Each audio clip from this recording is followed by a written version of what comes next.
ग्वालियर की सर्द रातें और वहाँ के पुराने किलों की खामोशी अपने आप में एक रहस्य समेटे होती हैं। ये कहानी है दीक्षा और नवीन की, जो ग्वालियर के बाहरी इलाके में स्थित एक पुराने वीरान सफ़ेद कोठी के रहस्य को सुलझाने की कोशिश करते हैं। ग्वालियर का किला अपनी भव्यता के लिए जाना जाता है, लेकिन शहर से करीब 20 किलोमीटर दूर पहाड़ियों के बीच एक ऐसी हवेली थी जिसका नाम सुनते ही स्थानीय लोग अपना रास्ता बदल लेते थे। दीक्षा एक खोजी पत्रकार थी और उसे पुरानी इमारतों के पीछे छुपे रहस्यों को उजागर करने का जुनून था।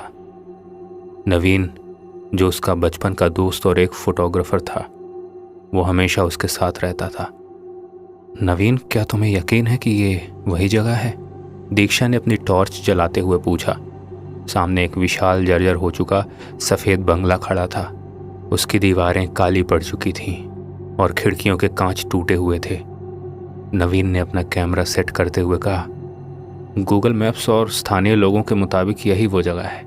इसे शापित कोठी कहते हैं कि 1950 में यहाँ एक पूरा परिवार रहस्यमय तरीके से गायब हो गया था। जैसे ही उन्होंने मुख्य दरवाजे को धक्का दिया, एक भारी चूं चूं की आवाज़ के साथ दरवाज़ा खुल गया। अंदर की हवा भारी और ठंडी थी। धूल की एक मोटी परत हर चीज़ पर जमी हुई थी। दीक्षा ने गौर किया कि डाइनिंग टेबल पर अभी भी प्लेटें सजी हुई थीं, जैसे कोई खाना खाने ही वाला था कि अचानक कुछ हो गया। नवीन, देखो ये प्लेटें, ऐसा लग रहा है जैसे समय यहाँ पर ठहर गया हो। नवीन ने कुछ तस्वीरें लीं। अचानक उसके कैमरे की फ्लैशलाइट अजीब तरह से टिमटिमाने लगी।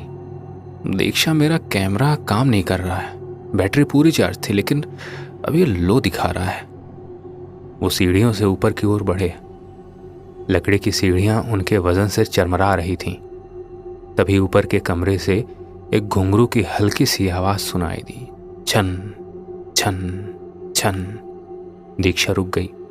क्या तुमने सुना? नवीन के माथे पर पसीना था।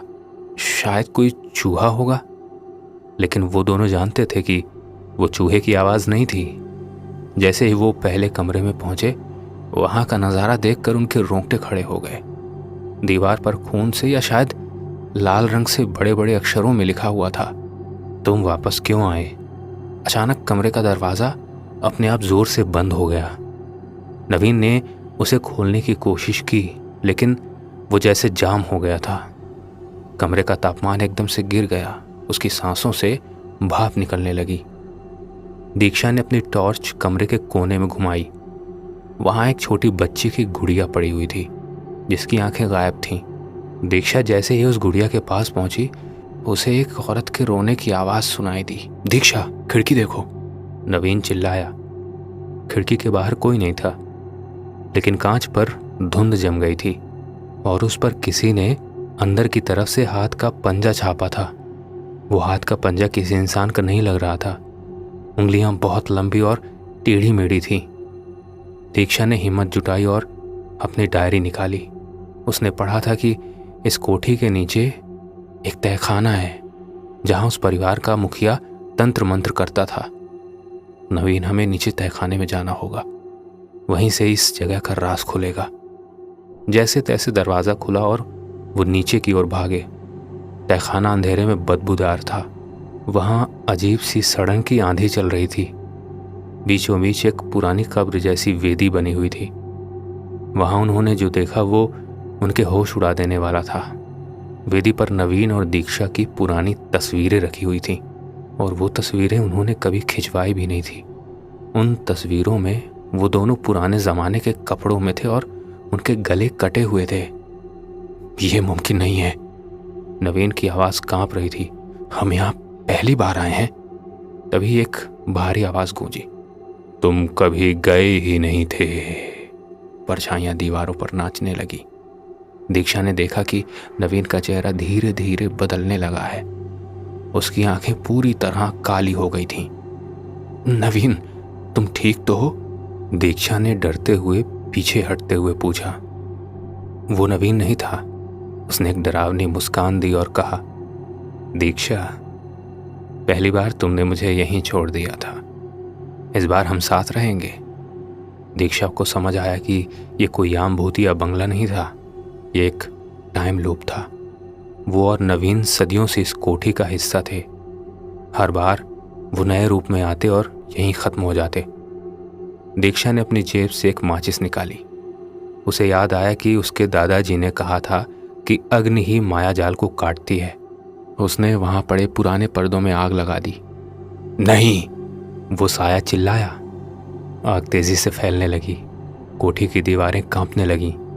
दीक्षा ने नवीन का हाथ पकड़ा, जो अब अपनी असली हालत में लौट रहा था, और पूरी ताकत से दीक्षा बाहर की ओर भागी।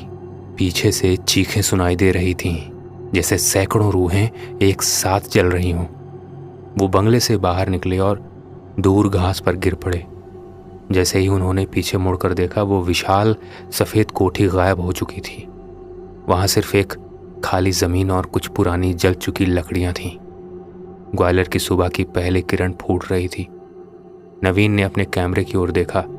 कैमरा जल चुका था, लेकिन उसकी मेमोरी चिप सुरक्षित थी। बाद में जब उन्होंने उस चिप को लैपटॉप में लगाया तो उसमें सिर्फ एक ही तस्वीर थी, दीक्षा और नवीन की कोठी के सामने खड़े हुए। लेकिन तस्वीर में उनके पीछे एक सफ़ेद साया खड़ा था, जिसका हाथ दीक्षा के कंधे पर था। दीक्षा ने अपने कंधे पर हाथ लगाया।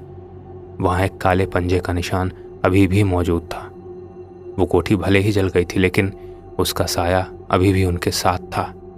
ग्वालियर की उस घटना को एक हफ्ता बीत चुका था।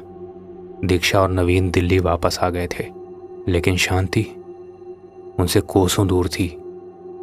दीक्षा के कंधे पर वो काला निशान गहरा होता जा रहा था, और उसे रात भर सपने में ग्वालियर की वही पहाड़ियां और सफ़ेद कोठी दिखाई देती थीं। दीक्षा, हमें मदद की ज़रूरत है, नवीन ने परेशान होकर कहा। उसने दीक्षा को आईने के सामने खड़ा किया। आईने में दीक्षा की परछाई उसके साथ नहीं हिल रही थी, वो बस उसे घूर रही थी। तभी दरवाजे की घंटी बजी। बाहर डॉक्टर रुद्र खड़े थे। लंबे कद, सफ़ेद बाल और आंखों में एक अजीब सी चमक लिए रुद्र ने बिना कुछ कहे दीक्षा के कंधे की ओर देखा। देर कर दी तुम लोगों ने, रुद्र की आवाज़ भारी थी। तुम सिर्फ वहां से भाग कर आए हो, आज़ाद होकर नहीं। रुद्र ने अपने साथ लाया एक पुराना चर्मपत्र मेज पर फैलाया। ये ग्वालियर के सिंधिया काल के समय का एक नक्शा था। दीक्षा, जिसे तुम सफ़ेद कोठी समझ रही हो, वो दरअसल एक यंत्र था, रुद्र ने समझाते हुए कहा। वो बंगला मिट्टी और ईंटों से नहीं, बल्कि एक खास ज्यामिति पर बना था, जिसे शून्य द्वार कहते हैं। जो वहां एक बार जाता है, उसकी रूह का एक हिस्सा वहीं कैद हो जाता है। लेकिन वो जगह तो जलकर राख हो गई, नवीन चिल्लाया। रुद्र ने एक ठंडी मुस्कान दी। आग सिर्फ लकड़ी को जलाती है रुद्र, यादों और श्राप को नहीं। जो परछाई तुम्हारे पीछे आई है, वो उस परिवार के मुखिया की है, जो खुद को अमर करना चाहता था। उसे एक शरीर चाहिए, और दीक्षा, वो शरीर तुम्हारा है। रुद्र ने कमरे के चारों ओर नमक की एक लकीर खींच दी और बीच में दीक्षा को बिठाया। उन्होंने नवीन को एक पीतल का कलश दिया और निर्देश दिया कि चाहे कुछ भी हो जाए, कलश का पानी गिरना नहीं चाहिए।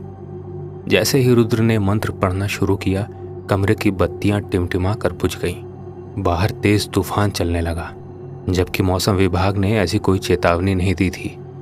अचानक दीक्षा का शरीर हवा में उठने लगा। उसकी आंखें पूरी तरह सफ़ेद हो गईं। वो दीक्षा की आवाज़ में नहीं, बल्कि कई लोगों की मिली जुली आवाज़ों में चीखने लगी। रुद्र, तुम इसे बचा नहीं पाओगे, ये मेरी अमानत है। रुद्र ने अपनी कलाई काटकर वेदी पर खून की कुछ बूंदें गिरा दी। अतीत को अतीत में ही रहना होगा, उन्होंने जोर से चिल्लाकर एक प्राचीन श्लोक पढ़ा। तभी कमरे के कोने से वही डरावना साया उभरा। वो बिल्कुल नवीन जैसा दिख रहा था, लेकिन उसके चेहरे पर खाल नहीं थी। वो नवीन की ओर बढ़ा। नवीन का हाथ कांपने लगा। कलश से पानी छलकने ही वाला था कि तभी रुद्र ने चिल्लाकर कहा, नवीन, अपनी आंखें बंद करो, वो जो दिख रहा है वो सच नहीं है।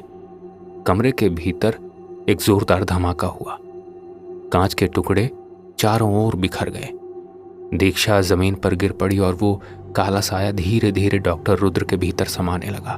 प्रोफेसर, ये आप क्या कर रहे हैं? नवीन चिल्लाया। रुद्र का चेहरा दर्द से नीला पड़ रहा था।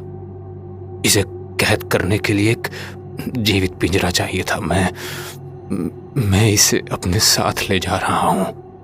रुद्र ने अपनी जेब से एक छोटी सी शीशी निकाली और उसे जमीन पर पटक दिया।